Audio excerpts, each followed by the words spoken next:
91.000 soldados alemanes se rindieron en Stalingrado. Solo 6.000 regresaron vivos. Los demás murieron congelados, hambrientos o enfermos en mitad del invierno soviético.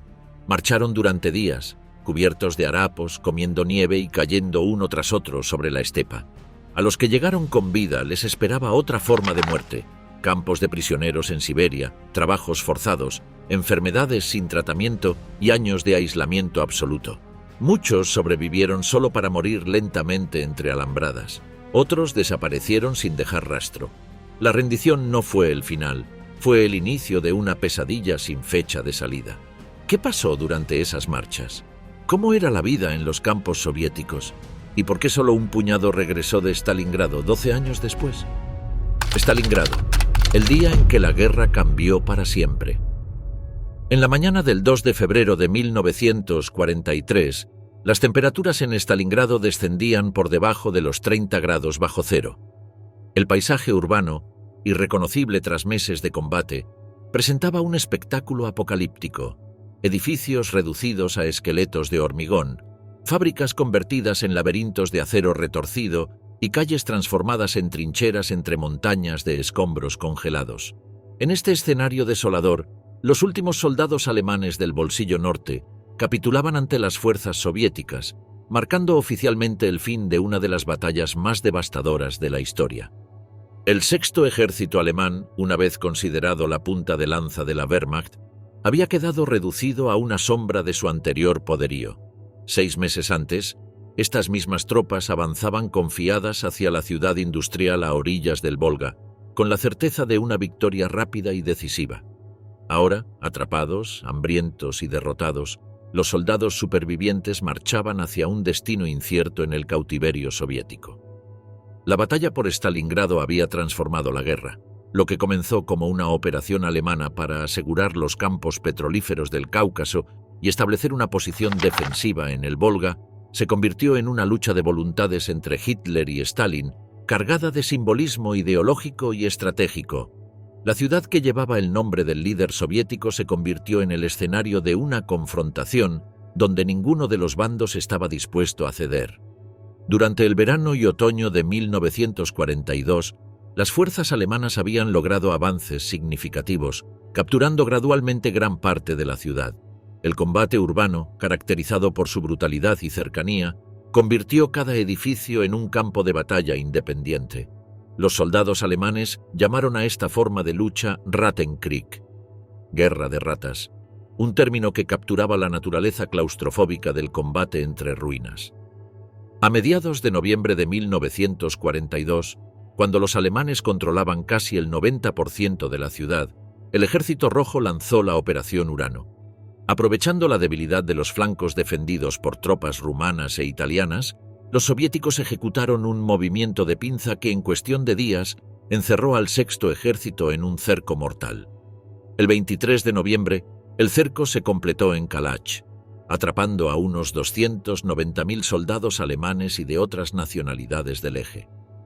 Hitler rechazó categóricamente la opción de una retirada estratégica, ordenando al general Friedrich Paulus mantener sus posiciones a toda costa. La promesa de un puente aéreo para abastecer a las tropas cercadas resultó ser un espejismo logístico. La Luftwaffe nunca logró entregar más que una fracción de las 700 toneladas diarias necesarias para mantener operativo al sexto ejército. A medida que diciembre daba paso a enero, las condiciones dentro del cerco se deterioraban rápidamente. El frío implacable, la escasez de alimentos y medicinas y la constante presión soviética minaban la resistencia alemana. Los soldados consumían los últimos caballos, perros y ratas disponibles. Las raciones se redujeron a 75 gramos de pan al día. La disentería, el tifus y la gangrena provocada por congelación se extendían sin control. El intento de rescate dirigido por el mariscal von Manstein, la Operación Tormenta de Invierno, quedó detenido a unos 48 kilómetros de las líneas alemanas, sellando definitivamente el destino del sexto ejército. El 8 de enero de 1943, los soviéticos ofrecieron términos de rendición que Paulus, siguiendo las órdenes de Hitler, rechazó. El 30 de enero, en el 10º aniversario de su ascenso al poder, Hitler promocionó a Paulus al rango de mariscal de campo. Este gesto llevaba implícita la expectativa de que Paulus preferiría el suicidio a la rendición, manteniendo la tradición de que ningún mariscal de campo alemán había sido jamás capturado vivo. Sin embargo, Paulus, católico devoto y consciente de la futilidad de continuar la lucha, optó por sobrevivir. El 31 de enero, las fuerzas soviéticas capturaron la sede central del Sexto Ejército en los sótanos de los grandes almacenes de Stalingrado. Paulus y su Estado Mayor fueron hechos prisioneros.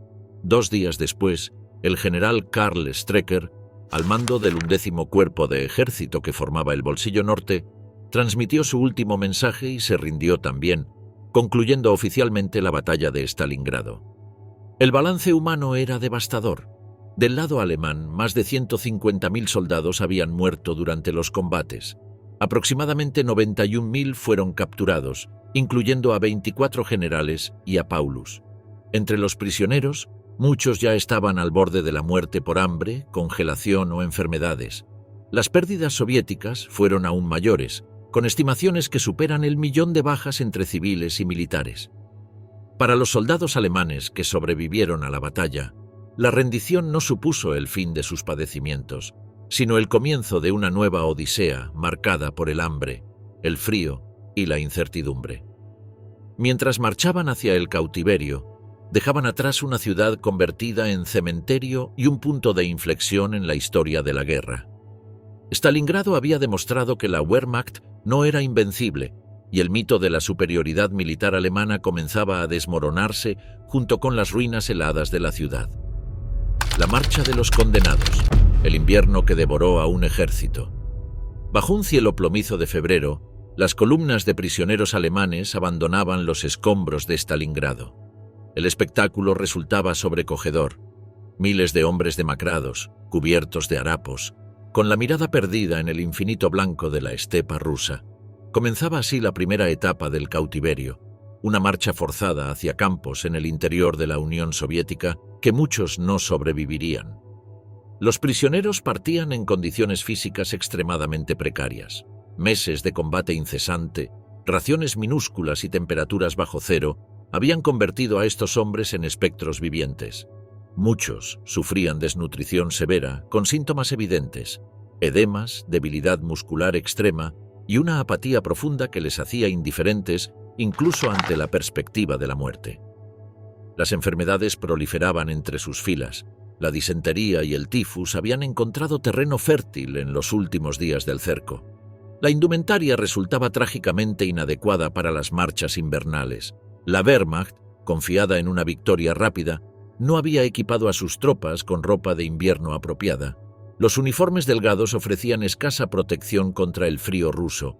Algunos habían improvisado protección adicional utilizando periódicos, cartón o cualquier material aislante disponible. Los más afortunados vestían prendas soviéticas capturadas, pero incluso estas resultaban insuficientes en condiciones extremas. Las columnas se organizaron rápidamente después de la rendición. Los oficiales, separados de la tropa, marchaban en grupos distintos. El mariscal Paulus y los altos mandos recibieron un trato diferenciado, siendo transportados en vehículos hacia instalaciones especiales. Para la gran mayoría, el traslado significaba una extenuante marcha a pie, que podía extenderse por más de 300 kilómetros a través de la estepa nevada. El itinerario seguía las precarias vías de comunicación existentes, evitando las principales ciudades. Los primeros campamentos de tránsito se establecieron en Beketovka y Dubovka, a unos 30 y 80 kilómetros de Stalingrado respectivamente. Desde allí, los prisioneros continuaban hacia puntos de concentración más permanentes como Krasnoarmeysk o Frolovo, donde serían clasificados según su rango, especialidad y condición física. Las condiciones durante estas marchas desafiaban los límites de la resistencia humana. La temperatura raramente superaba los 20 grados bajo cero, descendiendo frecuentemente a 30 o 40 grados negativos durante la noche. El viento de la estepa, sin obstáculos naturales que lo frenaran, penetraba hasta los huesos, congelando la piel expuesta en minutos. Los prisioneros avanzaban en hileras, arrastrando los pies sobre la nieve endurecida, obligados a mantener un ritmo constante por los guardias que los flanqueaban. Las etapas diarias variaban entre 20 y 30 kilómetros, una distancia formidable para hombres debilitados. Las columnas partían al amanecer y continuaban hasta el anochecer, con escasos descansos. Quienes se rezagaban recibían poco tiempo adicional, los guardias, presionados por completar el traslado y ellos mismos sometidos a condiciones difíciles, urgían constantemente a los prisioneros a mantener el paso. La alimentación durante la marcha era extremadamente escasa. Los prisioneros recibían una ración diaria de unos 200 gramos de pan negro, generalmente congelado y difícil de consumir. Ocasionalmente se distribuía una sopa aguada, pero el problema principal era el agua. Los prisioneros recurrían a comer nieve para mitigar la sed, lo que aceleraba la pérdida de calor corporal y agravaba la hipotermia. Algunos bebían de charcos helados o arroyos, ingiriendo agua contaminada que propagaba enfermedades gastrointestinales. Las paradas nocturnas ofrecían escaso alivio. Los lugares de descanso eran improvisados, generalmente al aire libre o en estructuras semiderruidas. Los prisioneros dormían hacinados, compartiendo el escaso calor corporal sobre el suelo helado. Quienes se quedaban dormidos alejados del grupo a menudo no despertaban, víctimas de la hipotermia. Las fogatas estaban prohibidas o eran imposibles de mantener por falta de combustible. Los guardias soviéticos mantenían una disciplina estricta. La mayoría habían combatido en Stalingrado o habían perdido familiares durante la invasión alemana, y su actitud oscilaba entre la indiferencia profesional y la hostilidad abierta. Sin embargo, existen testimonios de actos de compasión, guardias que compartían cigarrillos, permitían descansos adicionales o ayudaban a los más débiles a continuar. La mortalidad durante estas marchas era extraordinariamente alta. Cada mañana, antes de reanudar la marcha, los prisioneros contaban nuevas bajas. Los cuerpos quedaban rígidos por el frío, con expresiones congeladas en sus rostros. Estos cuerpos eran apilados al borde del camino o en fosas improvisadas, sin ceremonias ni registro. La muerte se convirtió en una compañera constante, tan omnipresente que perdió su capacidad de conmocionar. Las principales causas de muerte fueron el agotamiento, la hipotermia y las enfermedades. La combinación de desnutrición previa, esfuerzo físico extremo y exposición al frío creaba un círculo vicioso. El cuerpo consumía las últimas reservas, debilitándose progresivamente hasta el colapso. La neumonía, la disentería y el tifus encontraban víctimas fáciles en estos organismos comprometidos. Los prisioneros desarrollaron mecanismos de supervivencia basados en la solidaridad. Se formaron grupos informales de apoyo, generalmente entre camaradas del mismo regimiento. Los más fuertes ayudaban a los más débiles, turnándose para cargar sus pertenencias o sostenerlos durante la marcha. Se compartían los escasos recursos disponibles, desde cortezas de pan hasta trozos de tela para proteger el rostro del viento. El estado mental de los prisioneros fluctuaba entre extremos. Algunos mantenían una determinación férrea de sobrevivir, aferrándose a recuerdos familiares o promesas de retorno. Otros caían en una apatía profunda que paradójicamente les permitía seguir avanzando mecánicamente. Los casos de suicidio no eran infrecuentes. Algunos elegían deliberadamente quedarse atrás durante la noche, sabiendo que significaba una muerte segura pero relativamente rápida. Las marchas continuaron durante semanas, con nuevos contingentes partiendo regularmente de Stalingrado hasta mediados de marzo. Para entonces, los supervivientes comenzaban a llegar a los campos de tránsito en Krasnogorsk, cerca de Moscú, o en otras regiones como los Urales y Siberia Occidental. Estaban irreconocibles, esqueletos ambulantes, con la piel amarillenta estirada sobre los huesos, los ojos hundidos y extremidades afectadas por congelaciones que requerirían amputaciones. De los aproximadamente 91.000 prisioneros que iniciaron estas marchas, se estima que entre un 25% y un 30% perecieron en el trayecto. Unos 20.000 hombres quedaron en las heladas estepas rusas. Sus cuerpos solo aparecerían con el deshielo primaveral, muchos nunca serían encontrados. Para quienes sobrevivieron a esta primera prueba, el destino no sería mucho más clemente. Los campos soviéticos les esperaban con nuevos desafíos. Tras las alambradas del infierno, el reino del olvido soviético. Para los soldados alemanes que sobrevivieron a la rendición de Stalingrado y a las brutales marchas, el siguiente capítulo se desarrollaría tras las alambradas de los campos soviéticos. Estos recintos, desperdigados desde los bosques de Karelia hasta las planicies de Kazajistán, se convertirían en el hogar forzado de miles de hombres durante años, en algunos casos hasta más de una década. La Unión Soviética implementó un sistema de campos que respondía tanto a necesidades prácticas como ideológicas. El país enfrentaba una escasez crítica de mano de obra masculina, con millones de soviéticos muertos o sirviendo en el frente. Simultáneamente, existía un fuerte sentimiento de venganza hacia los invasores que habían arrasado ciudades, masacrado civiles y aplicado políticas de tierra quemada en territorio soviético. Los prisioneros fueron distribuidos siguiendo una lógica pragmática. Los campos se ubicaban principalmente cerca de zonas industriales, proyectos de construcción o áreas agrícolas donde la necesidad de trabajadores era más acuciante. La geografía de estos campos reflejaba la diversidad del territorio soviético, algunos en regiones de clima relativamente moderado como Ucrania, otros en las condiciones extremas de Siberia o el Círculo Polar Ártico. La estructura física de los campos seguía patrones similares pese a su dispersión. El perímetro estaba delimitado por varias filas de alambrada de púas, con torres de vigilancia en las esquinas y a intervalos regulares. Los barracones, construidos de madera o bloques de arcilla, consistían en largos edificios rectangulares con literas superpuestas. Estos espacios, diseñados para albergar entre 100 y 200 hombres, frecuentemente contenían el doble o triple. La ventilación era deficiente y el aislamiento térmico resultaba inadecuado tanto para el frío extremo del invierno como para el calor del verano continental. Las instalaciones sanitarias eran rudimentarias. Las letrinas consistían en zanjas abiertas situadas a cierta distancia de los barracones, sin protección contra los elementos. Las instalaciones para el aseo personal se limitaban a grifos de agua fría o, en los campos más primitivos, a barriles de agua compartidos.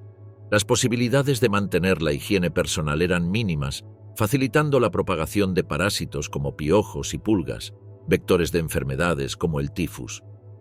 El régimen diario seguía una rutina dictada por las necesidades laborales. La jornada comenzaba antes del amanecer con un recuento de prisioneros. Tras una magra ración de desayuno, generalmente pan negro y sustituto de café, partían hacia sus lugares de trabajo, frecuentemente situados a varios kilómetros del campo. El trabajo se prolongaba entre 10 y 12 horas, con un breve descanso al mediodía para una sopa aguada. Al anochecer, tras otro recuento exhaustivo, recibían su ración principal, una sopa más sustanciosa y otra porción de pan. La alimentación constituía una preocupación constante. Las raciones oficiales variaban según el tipo de trabajo realizado y el rendimiento individual, oscilando entre 400 y 700 gramos de pan diarios, complementados con pequeñas cantidades de grasas, azúcar y proteínas. Estas raciones, ya insuficientes para hombres sometidos a trabajo físico intenso, raramente llegaban íntegras a los prisioneros debido a la corrupción en la administración y el deterioro de los alimentos durante el transporte. Los trabajos asignados abarcaban todos los sectores de la economía soviética. Los prisioneros talaban bosques en los campos septentrionales, extraían carbón y minerales en los Urales, construían ferrocarriles en Siberia o recogían algodón en Asia Central. La asignación dependía tanto de las necesidades locales como de la capacitación previa del prisionero, aunque con frecuencia las habilidades técnicas eran ignoradas en favor de las necesidades inmediatas de mano de obra no cualificada. Las condiciones laborales variaban enormemente. Los trabajos en minas o tala forestal implicaban riesgos físicos constantes y un desgaste extremo. Los accidentes eran frecuentes, exacerbados por la falta de equipamiento de seguridad y el agotamiento crónico. En contraste, prisioneros con formación técnica o médica podían ser asignados a talleres, hospitales o labores administrativas donde las condiciones físicas resultaban menos extenuantes, aunque igualmente precarias en términos de alimentación y alojamiento. La jerarquía dentro de los campos reflejaba parcialmente la estructura militar previa. Los oficiales, especialmente aquellos de rango superior, recibían un trato diferenciado. Según las convenciones internacionales, no estaban obligados a trabajar, aunque muchos lo hacían voluntariamente para obtener raciones adicionales. Disponían de alojamiento separado y ciertos privilegios menores como acceso a libros o espacio personal, aunque estas diferencias eran marginales comparadas con las privaciones generales. Para la mayoría, el factor determinante para la supervivencia no era tanto el rango militar previo, sino la capacidad de adaptación. Aquellos que aprendían rápidamente el ruso establecían relaciones funcionales con guardias o civiles soviéticos o desarrollaban habilidades valoradas en el sistema económico del campo, incrementaban considerablemente sus posibilidades de sobrevivir. Las enfermedades representaban una amenaza constante, más letal en muchos casos que el propio sistema punitivo. La desnutrición crónica debilitaba el sistema inmunológico, haciendo a los prisioneros susceptibles a infecciones comunes. La tuberculosis, favorecida por el hacinamiento y la malnutrición, se convirtió en una de las principales causas de muerte. La disentería, propagada por las condiciones sanitarias deficientes, provocaba deshidratación severa fatal especialmente durante los meses de verano. En invierno, la neumonía y otras infecciones respiratorias diezmaban a los debilitados. Los servicios médicos eran rudimentarios. Los hospitales, cuando existían, operaban con equipamiento mínimo y escasez crónica de medicamentos. El personal médico consistía principalmente en prisioneros con formación sanitaria, supervisados por médicos soviéticos. Estos profesionales, a pesar de su dedicación, se enfrentaban a limitaciones insuperables: falta de antibióticos, anestésicos, material quirúrgico básico y condiciones de higiene elementales. El clima extremo representaba un desafío adicional. Los inviernos siberianos, con temperaturas que descendían a 50 grados bajo cero, convertían cualquier actividad exterior en una lucha por la supervivencia. Durante el deshielo primaveral, los campos se transformaban en lodazales insalubres donde proliferaban insectos y enfermedades transmitidas por el agua. Los veranos, sorprendentemente calurosos en las regiones continentales, traían plagas de mosquitos y riesgo de deshidratación durante el trabajo. La estructura administrativa combinaba elementos militares y civiles.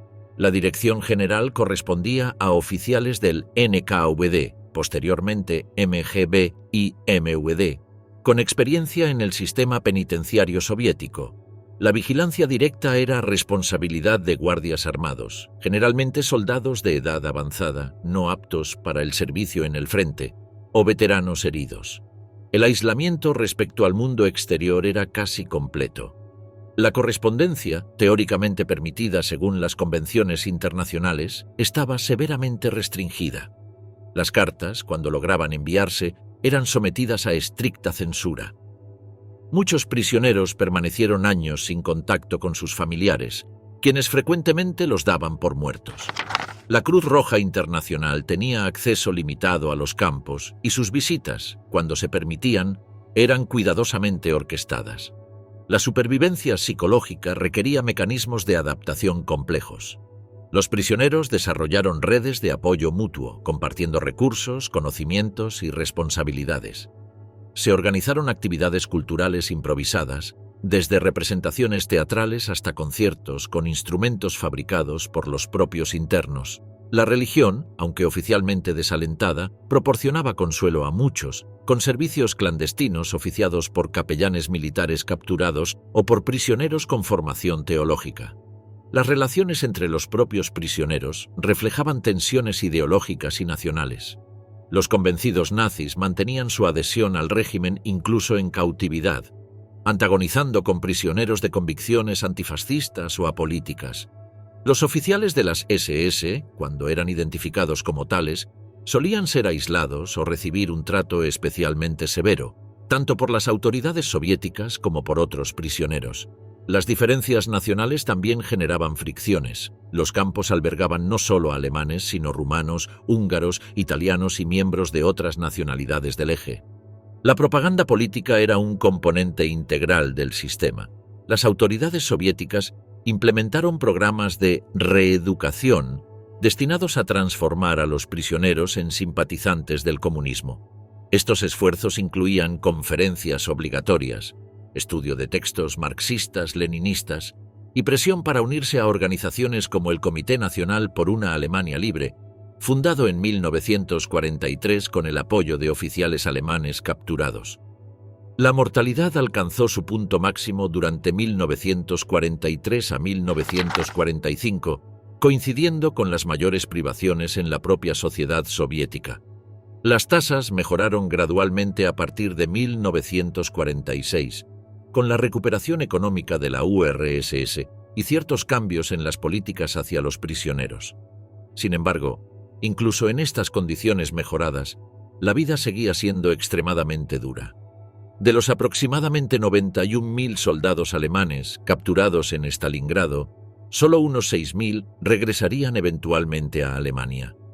La inmensa mayoría pereció durante las marchas iniciales o en los primeros años de cautiverio. Los supervivientes a largo plazo fueron aquellos que lograron posiciones relativamente privilegiadas como traductores, personal médico, técnicos o administrativos, que les permitían evitar los trabajos más agotadores y acceder a raciones suplementarias. Friedrich Paulus y los generales capturados, del orgullo al exilio. La noche del 31 de enero de 1943, en un sótano húmedo de los grandes almacenes de Stalingrado, el recién ascendido mariscal de campo Friedrich Paulus se encontraba ante la encrucijada más decisiva de su carrera. Pocas horas antes, Hitler le había conferido el máximo rango del ejército alemán con un mensaje implícito. Ningún mariscal de campo alemán había sido jamás capturado con vida.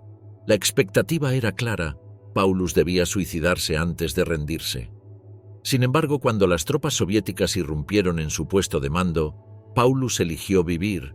Esta decisión, que Hitler consideraría una traición imperdonable, marcaría el comienzo de una transformación profunda no solo para Paulus, sino también para los 24 generales y miles de oficiales capturados junto a él en Stalingrado. A diferencia de la masa de soldados rasos, Paulus y los altos oficiales fueron rápidamente separados y trasladados hacia Moscú. Este trato diferenciado respondía tanto a consideraciones prácticas como estratégicas. Estos hombres poseían información militar valiosa y, potencialmente, podían convertirse en poderosas herramientas de propaganda soviética. Los primeros días tras la captura transcurrieron en completo aturdimiento para Paulus y su Estado Mayor. El propio Paulus, según testimonios de oficiales soviéticos que lo custodiaban, mantenía una actitud distante y formal, refugiándose en el estricto protocolo militar alemán como escudo psicológico frente al trauma de la rendición. El primer destino fue el campo de prisioneros número 27 en Krasnogorsk, cerca de Moscú. Este campo, adaptado para oficiales de alto rango, ofrecía condiciones notablemente mejores que los campos estándar. Los generales disponían de habitaciones individuales o compartidas en pequeños grupos, con mobiliario básico pero digno. La alimentación, aunque simple, era nutritiva y suficiente, permitiéndoles recuperarse gradualmente de la desnutrición sufrida durante el cerco. En Krasnogorsk, los altos oficiales podían mantener ciertas formas de su vida anterior. Se les permitía vestir sus uniformes, sin insignias de rango, recibir correspondencia limitada, leer periódicos seleccionados y disponer de tiempo para actividades intelectuales y físicas. Esta apariencia de normalidad contrastaba con la realidad del cautiverio y servía a los intereses soviéticos, que buscaban crear una atmósfera propicia para futuros intentos de cooperación. No obstante, incluso en este entorno privilegiado, los generales vivían bajo constante vigilancia. Sus conversaciones eran monitoreadas, sus habitaciones registradas periódicamente, y sus interacciones con el exterior estrictamente controladas. El NKVD asignó oficiales especializados para estudiar a cada prisionero destacado, identificando vulnerabilidades psicológicas y posibles líneas de aproximación ideológica. Tras varios meses en Krasnogorsk, Paulus y varios generales fueron trasladados al campo de Suzdal, establecido en el antiguo monasterio de San Eutimio. Este complejo histórico, situado en una pequeña ciudad al noreste de Moscú, servía como centro especializado para oficiales de alto rango. Las gruesas murallas medievales, originalmente diseñadas para repeler invasores, ahora contenían a los invasores derrotados. En Suzdal se consolidaron las diferencias internas entre los generales prisioneros. Emergieron tres grupos diferenciados. Un núcleo encabezado por el general Walter von Seydlitz-Kurzbach mostraba una actitud crítica hacia Hitler, considerando que el dictador había traicionado al ejército y al pueblo alemán. Un segundo grupo, mayoritario, mantenía una posición de lealtad pasiva, rechazando cualquier colaboración con los soviéticos, pero sin defender activamente la ideología nazi. Finalmente, un tercer grupo de fieles seguidores del régimen, entre los que destacaba el general Arno von Lenski, se mantenía firmemente alineado con los principios nacionalsocialistas incluso en cautividad. Paulus inicialmente ocupó una posición intermedia y cautelosa. Como comandante del Sexto Ejército y oficial de más alto rango, su influencia sobre los demás era considerable, y tanto los soviéticos como los grupos de prisioneros buscaban atraerlo a sus posiciones. Durante los primeros meses, Paulus se mantuvo deliberadamente ambiguo, evitando declaraciones políticas explícitas mientras evaluaba su situación. La vida cotidiana en Suzdal seguía un ritmo regular. Los generales realizaban ejercicio físico matutino en el patio del monasterio, seguido de comidas en un comedor común. Las tardes se dedicaban a lectura, conversación o juegos de mesa. Algunos, como Paulus, se sumergieron en estudios históricos o filosóficos, solicitando libros específicos que sorprendentemente las autoridades soviéticas frecuentemente proporcionaban. Entre estos volúmenes, los textos marxistas ocupaban un lugar prominente, evidenciando el esfuerzo soviético por influir en el pensamiento de los prisioneros. Paulus dedicó muchas horas al estudio de estas obras, particularmente El Capital de Marx, que tradujo parcialmente del francés al alemán como ejercicio mental y lingüístico. Esta inmersión intelectual no era casualidad. Las autoridades soviéticas habían diseñado un plan para convertir a los oficiales alemanes en aliados ideológicos. Este proyecto se materializaría en julio de 1943 con la fundación del Comité Nacional por una Alemania Libre, National Committee Freies Deutschland, NKFD, una organización de prisioneros y exiliados alemanes opuestos al régimen de Hitler. El general Seydlitz-Kurzbach fue uno de los primeros en unirse, llegando incluso a proponer la formación de unidades militares alemanas que combatirían junto al Ejército Rojo. Su postura, considerada traición por muchos de sus compañeros, generó profundas divisiones entre los oficiales cautivos. Paulus, por su parte, rechazó inicialmente participar en el NKFD, manteniendo que su juramento como soldado le impedía tales actividades mientras Alemania continuara en guerra. Esta decisión colocó a Paulus en una posición compleja. Los soviéticos, aunque frustrados por su resistencia, continuaron proporcionándole un trato preferente, conscientes de su valor simbólico. Simultáneamente, los oficiales leales a Hitler lo consideraban sospechoso de debilidad moral por haberse rendido. El aislamiento psicológico resultante profundizó la introspección de Paulus, quien pasaba largas horas caminando solo por el patio del monasterio, reflexionando sobre su responsabilidad en la catástrofe de Stalingrado. Un punto de inflexión crucial ocurrió cuando Paulus recibió noticias de su familia. A través de canales diplomáticos indirectos, los soviéticos facilitaron un intercambio limitado de correspondencia con su esposa Elena Constance. Estas cartas, sometidas a estricta censura, representaron el primer contacto con su vida anterior y confirmaron que su familia había sobrevivido a los bombardeos aliados. El impacto emocional fue profundo y posiblemente influenció su posterior evolución ideológica.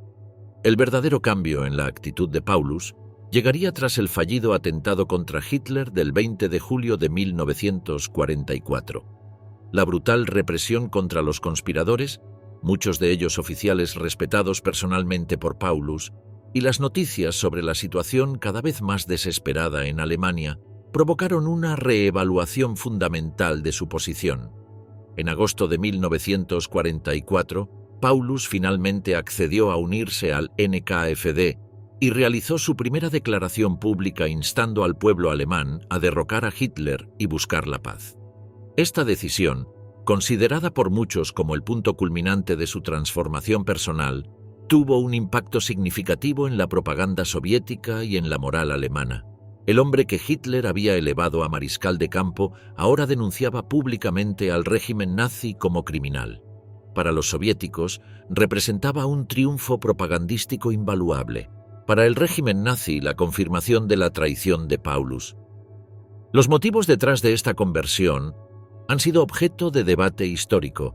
Algunos lo interpretaron como oportunismo pragmático de un prisionero buscando mejorar su situación. Otros, como una auténtica evolución ideológica basada en la observación de las realidades políticas y militares. El propio Paulus lo justificó en términos de responsabilidad patriótica, argumentando que la continuación de la guerra bajo Hitler solo llevaría a mayor destrucción de Alemania. Mientras Paulus experimentaba esta transformación, otros generales seguían caminos divergentes. Seydlitz-Kurzbach profundizó su colaboración con los soviéticos, llegando a presidir la Unión de Oficiales Alemanes, organización afiliada al NKFD. En el extremo opuesto, generales como von Arnim o Strecker mantuvieron una oposición intransigente a cualquier cooperación, sufriendo como consecuencia condiciones más restrictivas y aislamiento. Tras la derrota de Alemania en mayo de 1945, la situación de los generales cautivos se complicó aún más. Para los comprometidos con el nazismo, surgió el temor a ser juzgados como criminales de guerra. Para colaboradores como Seydlitz-Kurzbach, apareció la incertidumbre sobre su futuro. ¿Serían bienvenidos en la Alemania de posguerra o considerados traidores? Para figuras ambivalentes como Paulus, se presentaba el desafío de justificar tanto su rendición como su posterior colaboración. En los juicios de Nuremberg, iniciados en noviembre de 1945, varios generales cautivos, incluido Paulus, fueron llamados como testigos. Su testimonio, particularmente respecto a la planificación de la Operación Barbarroja contra la Unión Soviética, proporcionó evidencia crucial contra figuras del alto mando alemán como Keitel y Jodl. La aparición de Paulus en Nuremberg, vestido con uniforme soviético sin insignias, generó conmoción entre los acusados alemanes. Tras los juicios, mientras la mayoría de los prisioneros comunes comenzaban a ser repatriados gradualmente, Paulus y otros generales permanecieron en la Unión Soviética. Algunas fuentes sugieren que, en su caso, la permanencia fue parcialmente voluntaria, ante el temor de enfrentar hostilidad en Alemania. Otros indican que los soviéticos lo retenían como activo valioso para futuros usos propagandísticos. Paulus fue trasladado a una dacha en los alrededores de Moscú, donde vivió bajo un cómodo arresto domiciliario. Durante este período colaboró en diversos proyectos, desde análisis históricos de la batalla de Stalingrado hasta comentarios sobre la Guerra Fría. Mantuvo correspondencia con académicos soviéticos y alemanes orientales y ocasionalmente concedió entrevistas supervisadas. Su presencia en la URSS adquirió un valor simbólico en el contexto de la creciente tensión este-oeste, como ejemplo de un oficial alemán de alto rango que había visto la luz del socialismo.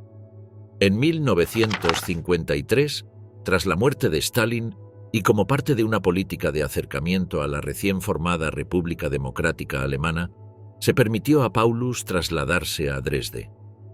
Allí, en territorio alemán, aunque bajo control soviético, asumió un puesto en el Instituto de Investigación de Historia Militar. Su presencia en Alemania Oriental fue utilizada propagandísticamente como evidencia de la legitimidad del nuevo Estado socialista alemán. Los últimos años de Paulus transcurrieron en relativa tranquilidad. Viviendo modestamente en un apartamento de Dresde, dividía su tiempo entre el trabajo académico, la correspondencia con antiguos camaradas y algunas apariciones públicas. Su salud, deteriorada desde Stalingrado, empeoró progresivamente. El 1 de febrero de 1957, exactamente 14 años después de la rendición, Friedrich Paulus falleció a causa de una esclerosis lateral amiotrófica. Para entonces, la mayoría de los generales capturados en Stalingrado habían sido liberados y repatriados a ambas Alemanias. Seydlitz-Kurzbach, condenado a muerte in absentia por un tribunal militar nazi, regresó a Alemania Occidental en 1955, donde enfrentó ostracismo social y litigios sobre su pensión militar. Otros, como el general Walter von Hunsdorf, se establecieron en Alemania Oriental, integrándose en el aparato militar o académico del régimen socialista. Los que no se rindieron, fantasmas armados entre las ruinas de Stalingrado. Mientras las columnas de prisioneros alemanes se alejaban de Stalingrado hacia un cautiverio incierto, un drama oculto continuaba desarrollándose en la ciudad devastada. El 2 de febrero de 1943, fecha oficial del fin de la batalla, no marcó el cese completo de la resistencia alemana. En los sótanos, túneles y estructuras subterráneas, aproximadamente 11.000 soldados alemanes decidieron no rendirse, iniciando un capítulo poco conocido pero intensamente dramático. Estos hombres, dispersos en pequeños grupos o actuando individualmente, no constituían una fuerza coherente ni respondían a un mando unificado. La capitulación del general Strecker y la disolución formal del 11º Cuerpo de Ejército habían eliminado la cadena de mando tradicional. Su resistencia representaba una decisión personal nacida de motivaciones diversas: lealtad fanática al régimen nazi, temor a la venganza soviética o simplemente el instinto de supervivencia de soldados que preferían las incertidumbres de la clandestinidad a los riesgos del cautiverio soviético. La ciudad que les servía de refugio era apenas reconocible. 5 meses de bombardeos sistemáticos y combates casa por casa habían transformado Stalingrado en un laberinto de estructuras fragmentadas donde los combatientes podían ocultarse eficazmente. Este escenario apocalíptico ofrecía innumerables escondites: sótanos profundos, el sistema de alcantarillado parcialmente intacto y las grandes fábricas, Barricada, Octubre Rojo, la planta de tractores, con sus intrincados sistemas de ventilación, depósitos subterráneos y túneles técnicos. Los soldados que optaron por este camino enfrentaban desafíos formidables. El primero era la supervivencia física básica en un entorno devastado, en pleno invierno ruso. La temperatura, frecuentemente por debajo de los 30 grados bajo cero, convertía la hipotermia en amenaza constante. La búsqueda de combustible para pequeñas hogueras, mantenidas minúsculas para evitar la detección, se convirtió en prioridad diaria. Ropas adicionales se improvisaban con lo disponible: cortinas, tapicería, papel de periódico insertado entre capas de uniformes. La alimentación representaba otro desafío crítico. Las reservas militares alemanas estaban agotadas tras meses de asedio. Los resistentes realizaban expediciones nocturnas para localizar almacenes saqueados, cantinas abandonadas o cuerpos de camaradas caídos que aún portaran raciones. En casos extremos, consumían alimentos impensables en circunstancias normales: cuero hervido, pasta dentífrica y, según algunos testimonios, hasta carne de cadáveres en los casos más desesperados. El agua potable resultaba igualmente problemática. Las cañerías urbanas estaban mayoritariamente destruidas o contaminadas. La nieve proporcionaba una fuente relativamente segura una vez derretida. Durante el deshielo, el agua de charcos y depresiones debía hervirse meticulosamente para evitar enfermedades. Algunos grupos establecieron sistemas rudimentarios para recolectar agua de lluvia o condensación. Las armas y municiones, aunque inicialmente abundantes entre los restos del arsenal del Sexto Ejército, requerían cuidadosa administración. Cada bala adquiría valor incalculable, no solo para defensa personal, sino como medio para obtener alimentos mediante la caza de ratas, perros callejeros o cuervos que frecuentaban el campo de batalla. Las granadas se reservaban para situaciones extremas, cuando un grupo se veía acorralado. La organización social de estos grupos resistentes variaba considerablemente. Algunos mantenían estructuras militares tradicionales, con oficiales ejerciendo autoridad sobre pequeñas unidades. Otros adoptaron sistemas más igualitarios, donde las decisiones se tomaban colectivamente según las habilidades específicas de cada miembro. Los grupos más exitosos combinaban diversas especialidades: médicos para atender heridas, ingenieros para solucionar problemas técnicos, soldados experimentados en reconocimiento para planificar movimientos seguros. Las actividades no se limitaban a la supervivencia pasiva. Muchos grupos realizaban operaciones activas de sabotaje, emboscadas contra patrullas pequeñas e incluso ataques nocturnos contra puestos avanzados soviéticos. Estas acciones, aunque militarmente insignificantes en el contexto amplio del Frente Oriental, tenían un impacto psicológico desproporcionado. Para las fuerzas soviéticas que consideraban Stalingrado liberada, la persistencia de focos de resistencia representaba una irritante negación de su victoria completa.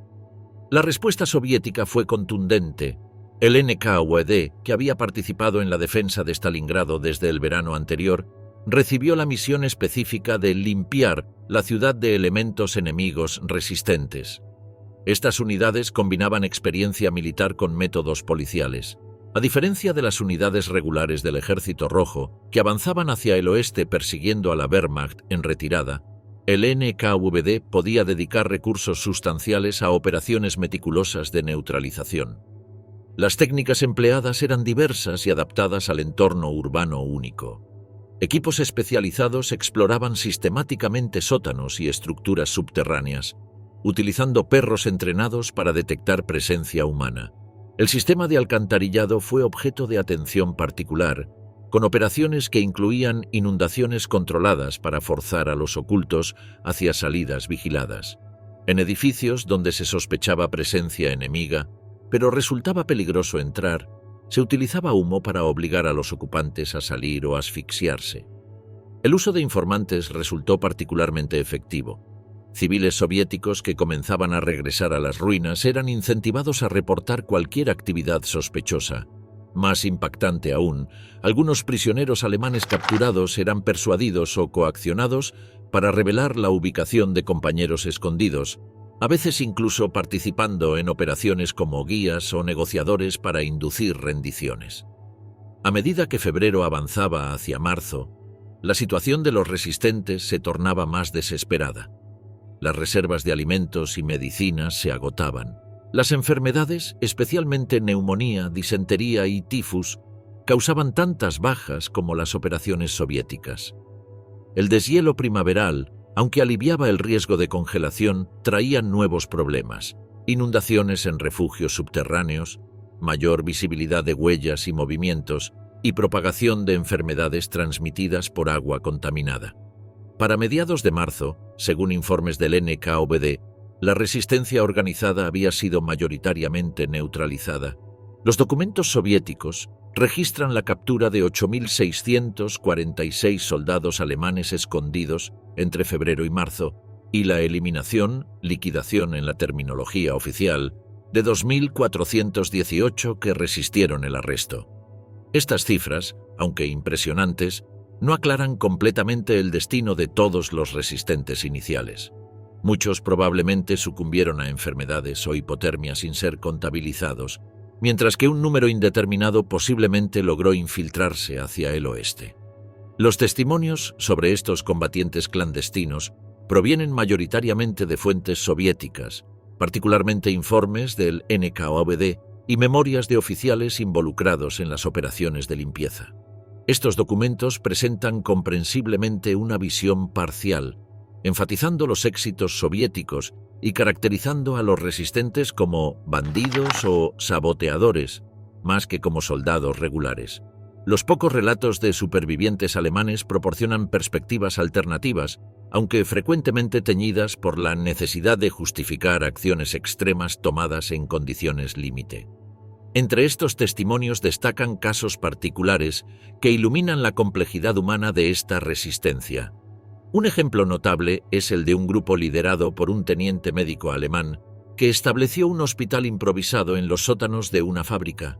Durante casi 3 semanas, este médico y varios asistentes trataron tanto a soldados alemanes heridos como ocasionalmente a civiles soviéticos que se aventuraban a solicitar ayuda médica. Este acto humanitario en medio de circunstancias brutales terminó cuando el grupo fue descubierto. Según algunas versiones, el médico fue capturado pero respetado por sus acciones, aunque otras fuentes indican que fue ejecutado sumariamente. Otro caso documentado es el de un destacamento de zapadores atrincherado en un búnker subterráneo de la fábrica barricada.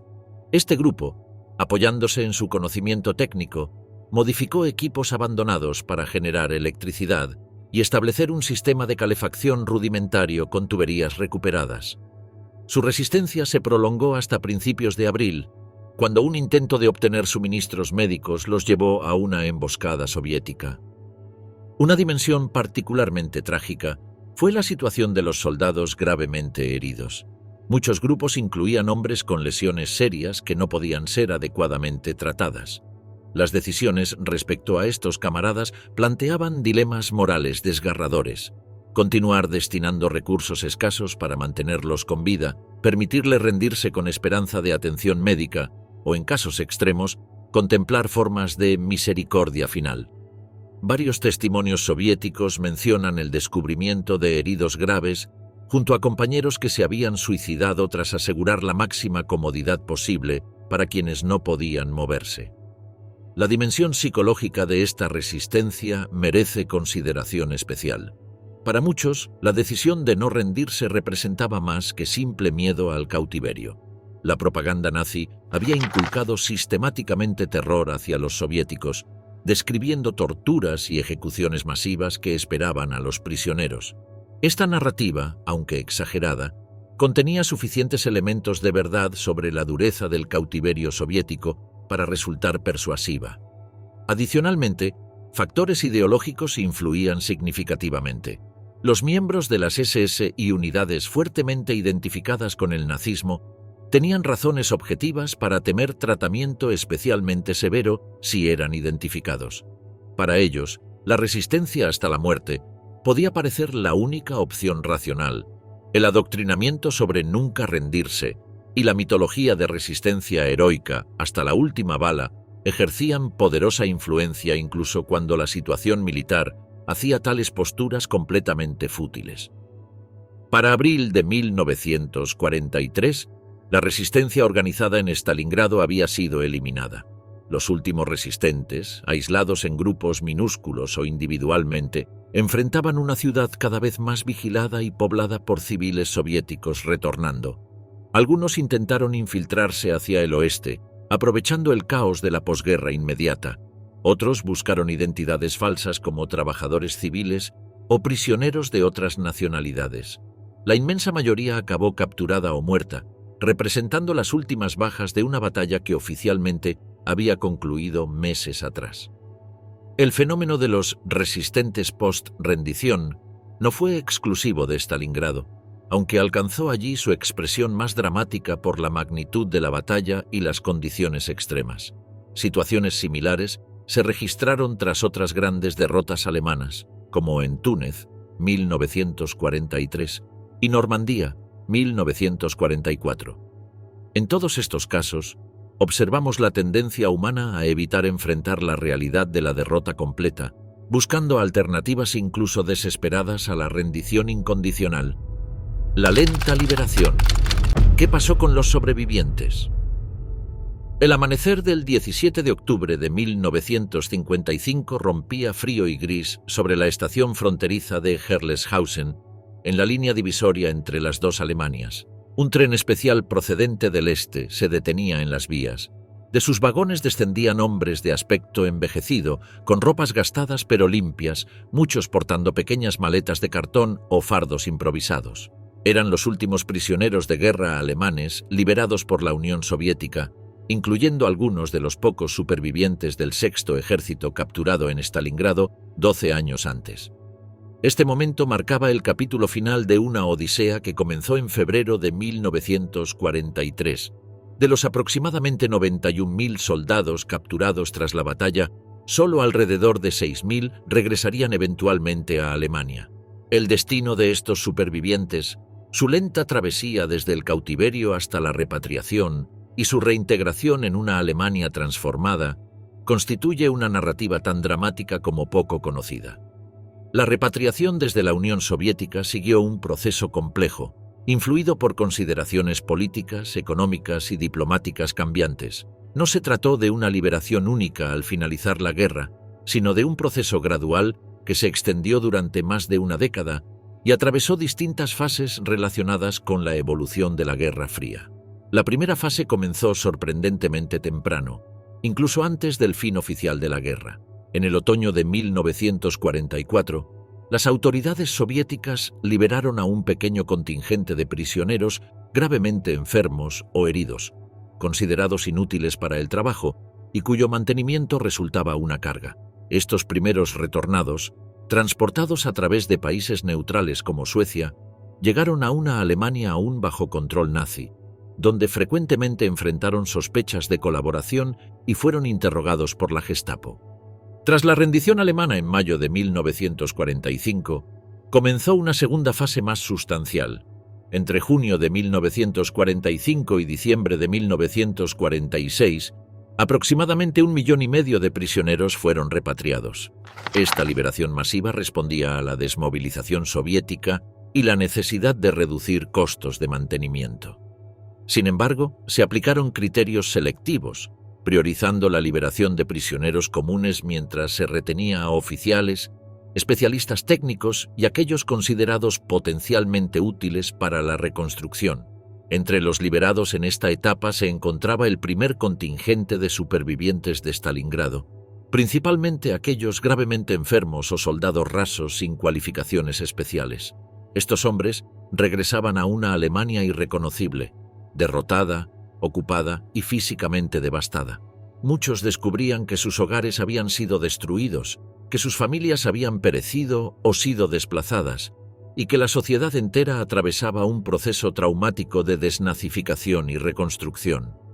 La tercera fase, entre 1947 y 1950, se caracterizó por un ritmo más lento y selectivo. El contexto internacional había cambiado dramáticamente. La Guerra Fría emergía como nuevo paradigma global, con Alemania dividida en zonas que evolucionarían hacia dos estados separados. Las autoridades soviéticas instrumentalizaron a los prisioneros como herramienta política, liberando contingentes específicos como gestos de buena voluntad hacia el naciente Estado de Alemania Oriental, mientras mantenían a otros como mano de obra para proyectos específicos. Durante este periodo regresaron supervivientes de Stalingrado que habían trabajado en proyectos de reconstrucción urbana o en fábricas, donde las condiciones, aunque duras, permitían mayores tasas de supervivencia que en minas o campos forestales siberianos. Sus testimonios proporcionaron las primeras descripciones detalladas del cautiverio soviético, generando conmoción en la opinión pública occidental. La cuarta y última fase, de 1950 a 1956, representó la liquidación gradual del sistema. Las últimas liberaciones masivas coincidieron con la muerte de Stalin en 1953 y la subsiguiente desestalinización parcial bajo Nikita Khrushchev. En septiembre de 1955, durante la visita del canciller alemán occidental Konrad Adenauer a Moscú, se negoció la liberación de los últimos 9.626 prisioneros reconocidos oficialmente. Entre octubre y diciembre de ese año, estos últimos cautivos regresaron, incluyendo algunos supervivientes de Stalingrado con casi 13 años de cautividad. Las estadísticas soviéticas desclasificadas indican que de los aproximadamente 3,15 millones de prisioneros alemanes capturados durante la guerra, unos 1,1 millones murieron en cautiverio. Historiadores occidentales sugieren cifras mayores, estimando la mortalidad entre 1,1 y 1,5 millones. Para los capturados específicamente en Stalingrado, la tasa de mortalidad superó el 90% según la mayoría de estimaciones. Las causas de esta mortalidad fueron múltiples. La desnutrición crónica representaba el factor fundamental, agravado por la escasez generalizada en la posguerra soviética. Las enfermedades, particularmente disentería, tuberculosis y tifus. El trabajo físico extenuante en condiciones climáticas extremas y los accidentes laborales en minas, explotaciones forestales y proyectos de construcción. Para los supervivientes, la experiencia del regreso resultaba frecuentemente traumática. Físicamente, la mayoría presentaba secuelas permanentes, desnutrición crónica, enfermedades pulmonares, articulaciones dañadas por congelación o trabajo forzado, y diversas condiciones psicosomáticas. Mentalmente, debían procesar no solo los traumas del cautiverio, sino también la transformación radical del mundo al que regresaban. La Alemania que habían dejado, el Tercer Reich en apogeo, había desaparecido completamente. El proceso de reintegración presentaba desafíos específicos según el destino de retorno. Quienes regresaban a la República Federal Alemana, Alemania Occidental, enfrentaban una sociedad que, aunque materialmente próspera gracias al milagro económico, mostraba actitudes ambivalentes hacia los veteranos. La narrativa dominante del nuevo comienzo, Stunde Null, y la desnazificación generaba incomodidad respecto a quienes simbolizaban el pasado militar alemán. Simultáneamente, la orientación anticomunista de la RFA facilitaba la percepción de los retornados como víctimas del sistema soviético. En contraste, quienes regresaban a la República Democrática Alemana, Alemania Oriental, encontraban un Estado que había construido parte de su identidad oficial en torno al antifascismo y la amistad con la Unión Soviética. Las autoridades de la RDA trataban de integrar a los retornados en la narrativa del redimido que había reconocido los errores del pasado nazi y abrazado el socialismo, mientras simultáneamente monitorizaban a quienes mostraban actitudes críticas hacia el sistema soviético basadas en su experiencia personal. Los testimonios de supervivientes revelan patrones comunes independientemente del destino del retorno. Las dificultades para reintegrarse en círculos familiares donde habían sido dados por muertos durante años, la incomprensión social hacia sus experiencias, los problemas para adaptarse a nuevas realidades económicas y tecnológicas, y las secuelas psicológicas que incluían recurrentes pesadillas, episodios de ansiedad y comportamientos condicionados que persistían años después de la liberación. Un aspecto particularmente complejo era la relación con familias que habían seguido adelante durante la larga ausencia. Esposas que se habían vuelto a casar creyendo ser viudas, hijos que habían crecido sin memoria del padre ausente, padres que habían envejecido bajo el peso de la incertidumbre.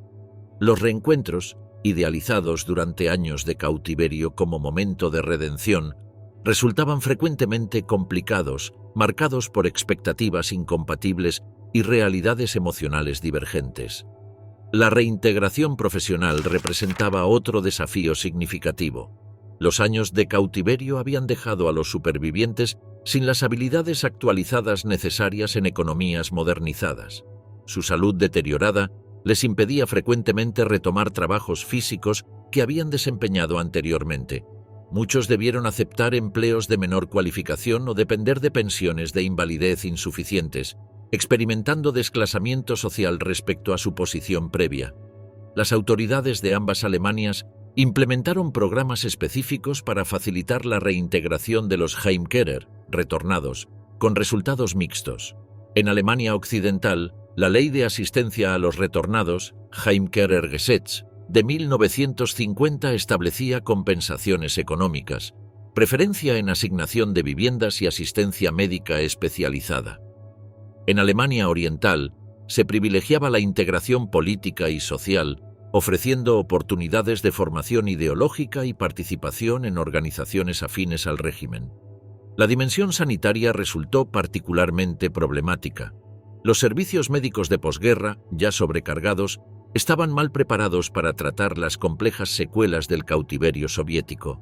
Condiciones como la distrofia tardía, desnutrición crónica con efectos persistentes, las lesiones por congelación con manifestaciones retardadas o los síndromes postraumáticos recibían atención insuficiente. Muchos supervivientes padecieron décadas de problemas médicos insuficientemente tratados, contribuyendo a tasas de mortalidad prematura incluso tras la repatriación.